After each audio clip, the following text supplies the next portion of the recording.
Hello, Bl'Artagnan here with Dimensions End Transcendence Tier 4 Crucible 1. We got the big ugly jellies here, and we're bringing a team of Vaan, Yuna, and Queen.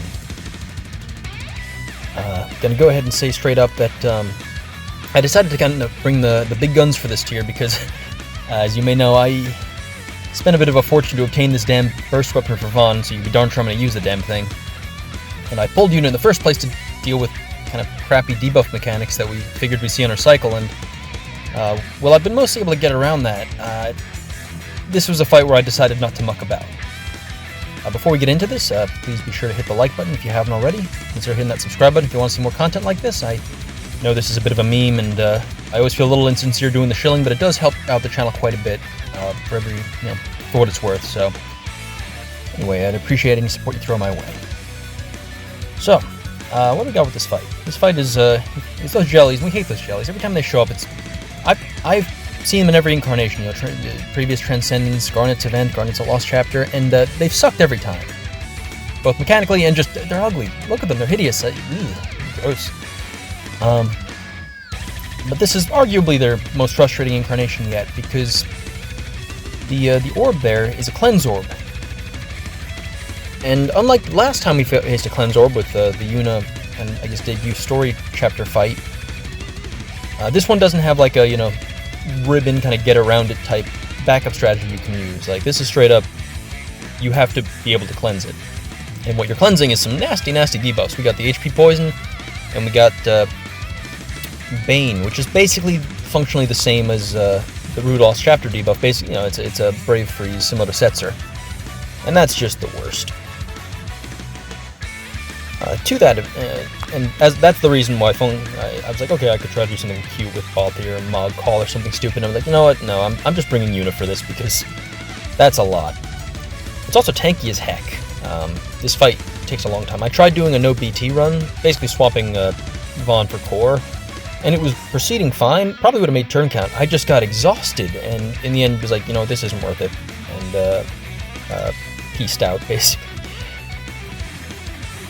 Luckily, Vaan is here to just kind of nuke the fight down. As you can see here, I'm not the greatest at managing Yuna's buffs.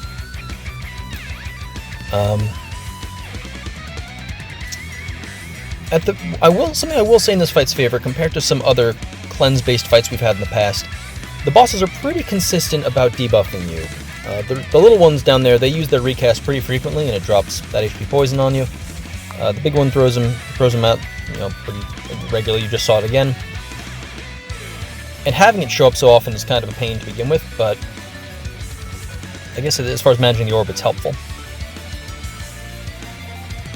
So, yeah, that's what we got going on in this fight.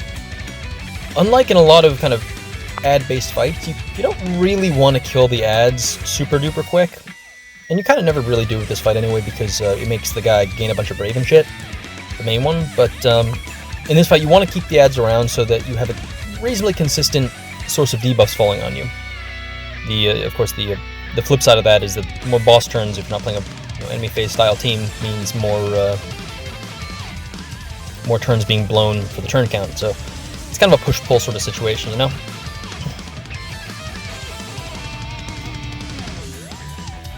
So something I was doing in this fight, in hindsight maybe was not the way to do it. With Vaan, I've been spamming his skill 2, White Whorl. And folks are saying, okay, Vaan's a pretty brainless character to play, yada yada yada. Very easy, just kind of go burr and kill everything. There's a little bit of a nuance to his kit regarding the difference between the two skills, which I want to address. Not enough, this is no like Eldnorsh every button kind of matters sort of thing.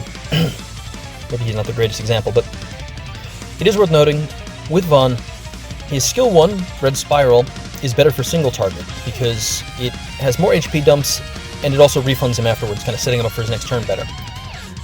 His skill 2, White Whorl, has fewer Brave dumps, but it also... there's that Bane in action. I didn't even notice while I was doing it, so I managed to run it out there, but I completely was like, wait, zeros? What's going on there? Ugh, you hate to see it. Anyway, yeah, skill 2, fewer Brave hits, bigger refund if I'm not mistaken, but it doesn't refund you after.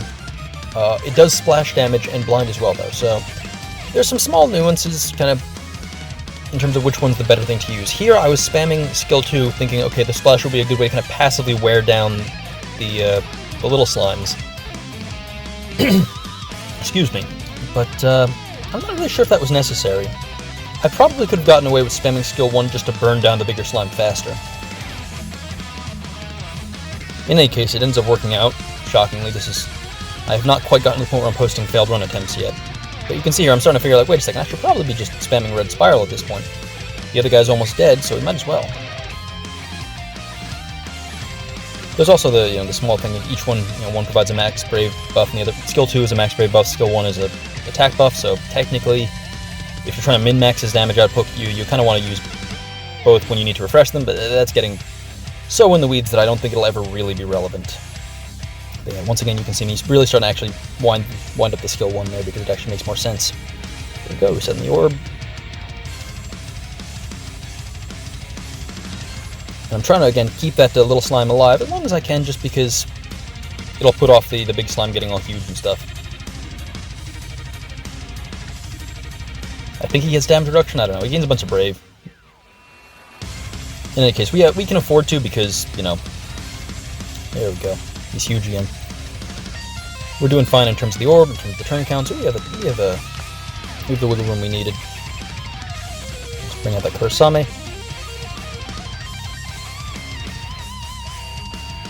And you know what? Let's go into it.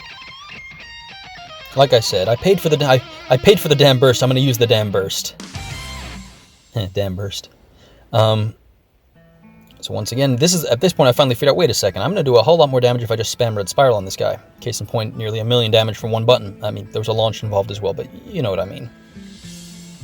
Focusing all the damage here is, in this case, preferable. I guess it kind of helps because it worked out because I did need to kill, I'm pretty sure you need to kill the little slimes at least once first for them to die at the end. That's usually how these ad-based fights go, but casual 4,000,000 damage. I mean, I say casual. But yeah, the setup there was not super intensive. Vaan is nuts, and I'm really kind of glad I have him.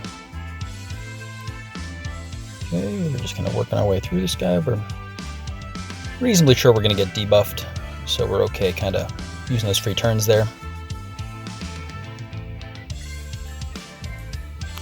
Who needs debuffs, in fact? You know what? Let's end this. I would say probably of the... There's always the debate of which of the, what's the hardest fight in the Transcendence tier, and I'd say this is probably the second hardest in my experience. I know some folks are really struggling with with the right nut, and I feel the Reckoning's probably the most difficult, just because those unicorns can be a real handful. But this was probably the second hardest in my opinion. Anyway, I'll see you in the next video. I thank you for watching. You'll see the next one up in a second. But I'll catch you in the next one, and hope you enjoyed. Thanks for watching, and adios.